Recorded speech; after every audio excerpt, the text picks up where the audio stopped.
In 1943, the president of an American steel company made a promise to Franklin Roosevelt that sounded impossible. His company would deliver one brand new ship every single day until the war was won. He kept that promise, and then he beat it by 15 ships. The same company built the steel for the Golden Gate Bridge, for Rockefeller Center, for Madison Square Garden, and the United States Supreme Court. It armed America through 2 world wars. At its peak, it employed 300,000 people. For nearly a century, it was the second largest steelmaker on Earth. And then it vanished. Not slowly, the way empires usually fade. It collapsed so completely that today, on the exact ground where its furnaces once burned around the clock, there is a casino. This is the story of Bethlehem Steel, the company that built the American skyline and then destroyed itself. And the most unsettling part of this story is not how it ended. It's that the people inside the company could see the end coming for decades. They simply refused to believe it. To understand how a giant dies, you first have to understand something stranger. This giant was born from a failure, twice. In 1857, in a small Pennsylvania town on the banks of the Lehigh River, a group of investors founded the Sakona Iron Company. Their plan was simple: make iron rails for America's exploding railroads. The plan barely worked. The company changed names, changed owners, and limped through the rest of the century, always one bad year from disappearing. By the early 1900s, the renamed Bethlehem Steel Company was a minor player in an industry ruled by one colossus, United States Steel, the biggest corporation the world had ever seen. And that is where this story takes its first strange turn. S. Steel. His name was Charles Schwab. S. Steel, the most powerful industrial job in America. He was 39 years old. He had everything. And in 1904, he walked away from all of it to take over a company a fraction of the size. Wall Street thought he had lost his mind. What Schwab knew, and almost nobody else did, was that he was about to make one of the great bets in American industrial history. The bet had a name: Henry Gray. Gray was an inventor with an idea that the entire steel industry had rejected. At the time, the giant vertical beams inside tall buildings had to be riveted together from separate plates of steel, piece by piece, expensive, heavy, and slow. Gray claimed he could roll a massive H-shaped beam as one single piece of steel, lighter, stronger, and far cheaper. S. Steel had looked at Gray's idea and passed. Too risky, too expensive to build the mill. Schwab bet the company on it. He borrowed money in the middle of a financial panic when banks were failing across the country and poured it into a rolling mill that had never been proven at scale. If Gray was wrong, Bethlehem Steel was finished. In 1908, the Gray mill roared to life, and out of it came something no American mill had ever produced: a wide flange beam, rolled in a single piece. The industry would come to call it simply the Bethlehem beam. The first major order went into a department store in New York City, 12,000 tons of the new beams.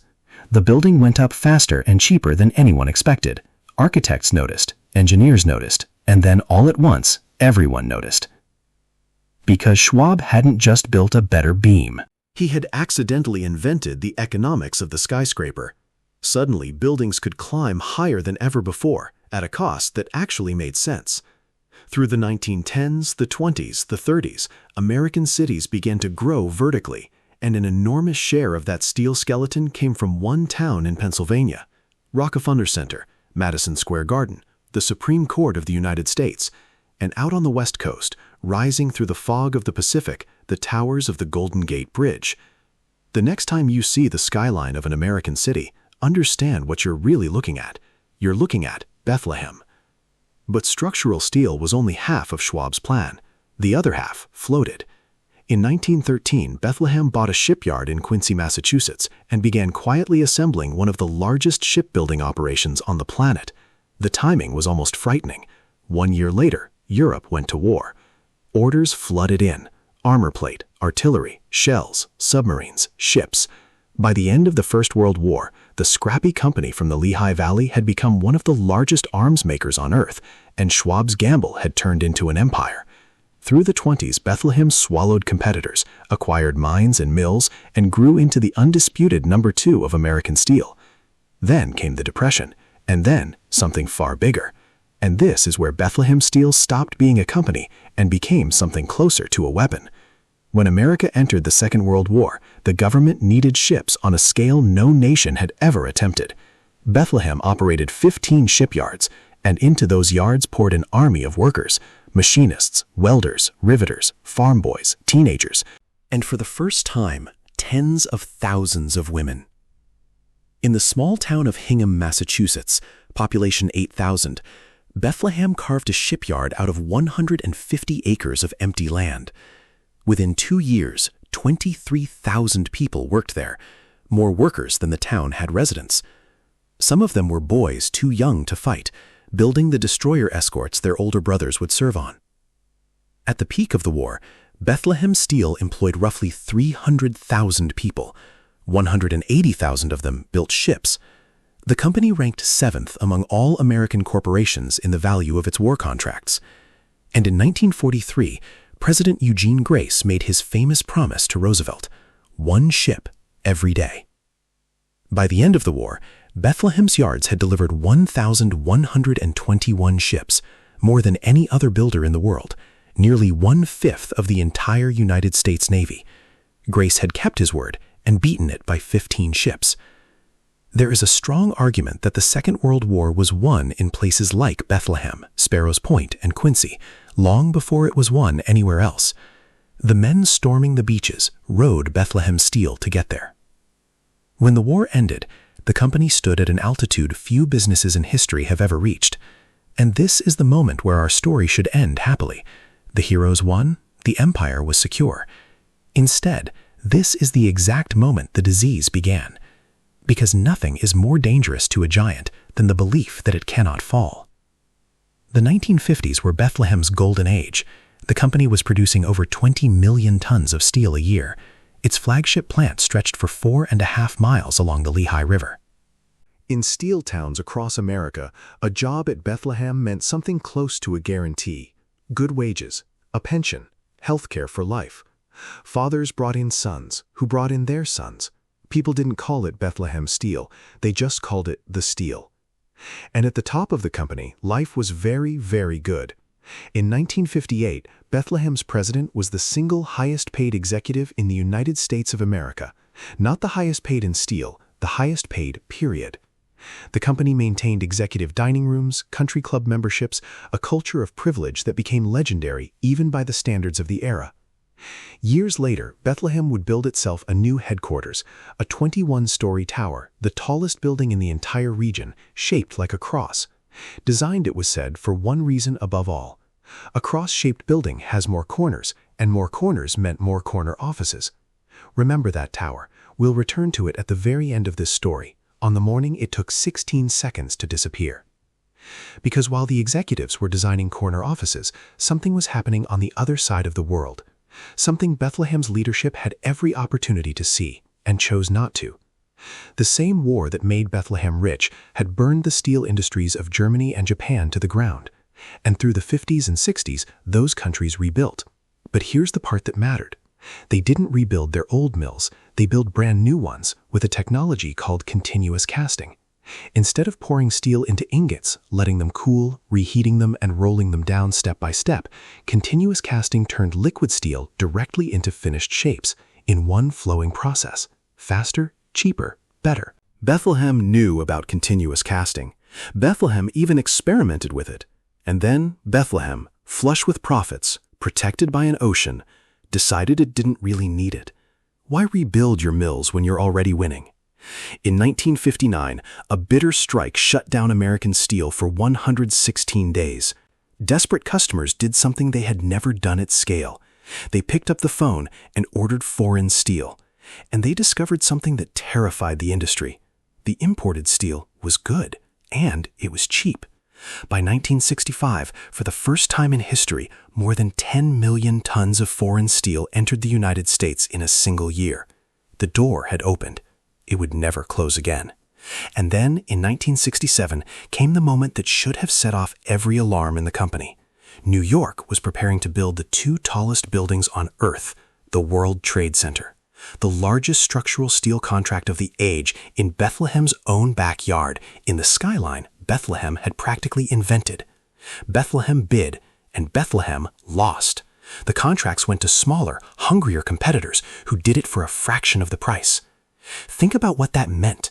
The company that created the American skyscraper could no longer afford to build one. If there was a single moment to stop, to look in the mirror, to rebuild everything from the ground up, it was this one. The company gave itself a raise and moved on. Through the 70s, the blows kept landing. Oil shocks crushed demand, imports kept climbing, and a new kind of enemy appeared, not overseas, but at home. Small American companies, called mini-mills, melting scrap metal in electric furnaces, with a few hundred workers instead of tens of thousands, no legacy costs, and no history to protect. They began eating the steel market from the bottom up. Bethlehem, meanwhile, was aging in every way a company can age. Its mills were old, its costs were enormous, and a quiet mathematical time bomb was ticking on its books. Decades of generous pensions, promised in the fat years and never fully funded, now had to be paid to a growing army of retirees by a shrinking workforce. Every ton of steel Bethlehem sold carried the past on its back. In 1982, the mask finally came off. Bethlehem Steel announced a loss of nearly $1.5 billion. At the time, one of the largest corporate losses in American history. The company that had built a ship a day was now bleeding money by the hour. What followed was 2 decades of slow-motion amputation. Plants that had run for a century went dark. Lackawanna, near Buffalo, once the largest steel-making site on Earth, was cut to a skeleton. Johnstown shrank. Shipyards were sold. Entire towns that existed because of Bethlehem watched their reason for existing dissolve. And then it came home. On November 18, 1995, at the original plant in Bethlehem, Pennsylvania, workers gathered for a ritual their grandfathers had performed. They cast steel. The molten metal poured out, orange and alive, the way it had for generations. And then the furnaces were banked, and the floor went quiet, and it never made another sound. After 140 years, steelmaking in the town of Bethlehem was over. Men walked out through the same gates their families had walked through since the 1800s, carrying their helmets, not entirely sure what they were supposed to do the next morning. The company itself limped on for 6 more years, a fraction of its former self. Then, in October of 2001, weeks after September 11th, with the economy reeling and steel prices collapsing, Bethlehem Steel filed for bankruptcy. But the bankruptcy is not the tragedy of this story. The tragedy is what the bankruptcy revealed. Because when the lawyers opened the books, they found the pension fund, the fund that was supposed to protect 95,000 workers and retirees, the nurses' aides of dying steel workers, the widows, the men with steel dust still in their lungs. It was less than half funded, billions of dollars short. The federal government's pension insurance agency stepped in and took it over. It was the largest pension failure in American history up to that moment. Basic pensions were mostly protected, though capped, and workers just short of their 30-year milestones watched promised benefits evaporate. And the retiree health care, the coverage generations of steelworkers had been promised in exchange for their bodies and their lifetimes, worth more than $3 billion? Gone, completely, not reduced, erased. The executives who had ignored continuous casting, who had lost the World Trade Center, who had built a tower for corner offices, had comfortable retirements. The men who poured the steel did not. One of the last chairmen, brought in to salvage the wreck, summed up half a century of decisions in a single admission. The company simply did not have the money to keep the promises it had made. In 2003, what remained of Bethlehem Steel was sold off. 2 years later, those assets were folded into a foreign-owned steel conglomerate. The company that had armed America against the world now belonged, in the end, to the world. Which brings us back to where we started, to the strangest ending of any industrial story in America. The 4.5-mile plant in Bethlehem sat rusting for a decade, one of the largest abandoned industrial sites in the country. Then developers arrived with a plan. On the ground where the ore yards once stood, they would build a casino. And here, history allowed itself one final brutal joke. The casino needed 16,000 tons of structural steel, and when construction began, there was a global steel shortage. The builders struggled to find it. On that land, of all the land on Earth, they could barely get steel. The casino opened in 2009. Slot machines now ring where ore trains once thundered. But the town did something else too, something quietly remarkable. The 5 great blast furnaces, the black cathedral of stacks and pipes that had loomed over Bethlehem for a century, were not torn down. They were left standing, preserved, and lit at night in deep glowing color. Beneath them now sit concert stages, an art center, and a museum of American industry. On summer evenings, thousands of people gather under the dead furnaces to listen to music. And the tower? The cross-shaped headquarters with all those corner offices? On a Sunday morning in May of 2019, a crowd gathered at a safe distance.